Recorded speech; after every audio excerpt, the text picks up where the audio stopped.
Excited na nga ako sa araw na to kasi malalaman ko na kung babae o lalaki yung dinadala ko.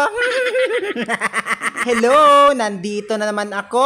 Gumawa na naman ako ng video para may pag-usapan naman kayo. Sobrang saya ko talaga kasi nagiging party ako sa gender reveal ng soon-to-be parent na si Daddy Carlo at saka si Mami Judith. Maging party ng gender reveal po ng soon-to-be parent, Mami Judith and Daddy Carlo. Diba, bongga si Inday Belinda, nag-host siya sa gender reveal for the very first time. First time niya mag-host ng ganito, I promise. Kasi gusto rin ni Mami Judith at Daddy Carlo na masaya kahit simple lang yung kanyang gender reveal. Kaya ako nga bida-bida, hala, nag-prepare kami ni Ma'am Bernalyn ng aming pa-prizes.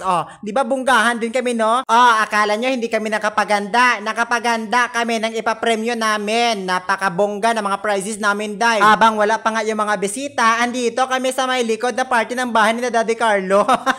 Sabi namin ni Ma'am Bernalyn, hala, magtago-tago tayo parang walang makakita sa ginagawa natin kung ano yung nilalagay natin sa mga papremyo.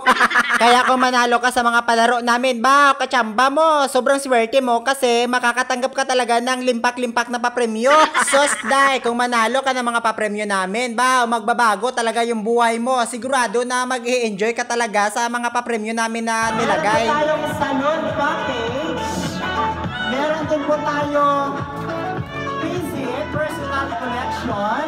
At meron din po tayong 1,000 pesos. May 1K.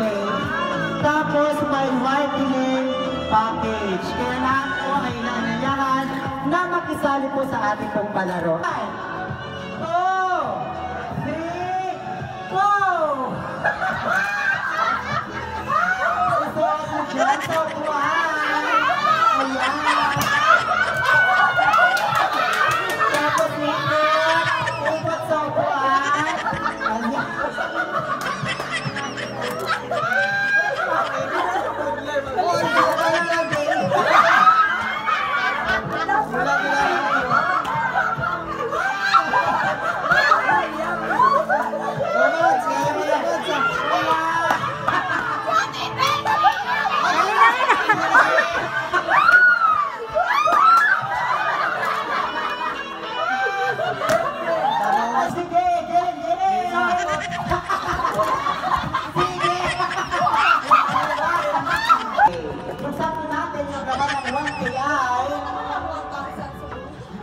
ayan, 1 kilong bigas.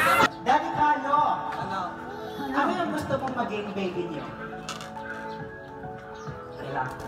Alright, lalaki si Daddy Carlo. How about yung Mami Judith? Babae at saka lalaki yung gusto nila. Pero bahala na kayo dyan, basta kami magkakain na kasi ginutom na.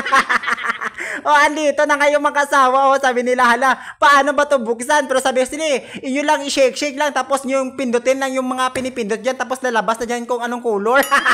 Eto na ngayong pinakahihintay ng lahat in 1, 2, 3. It's a boy! Wow!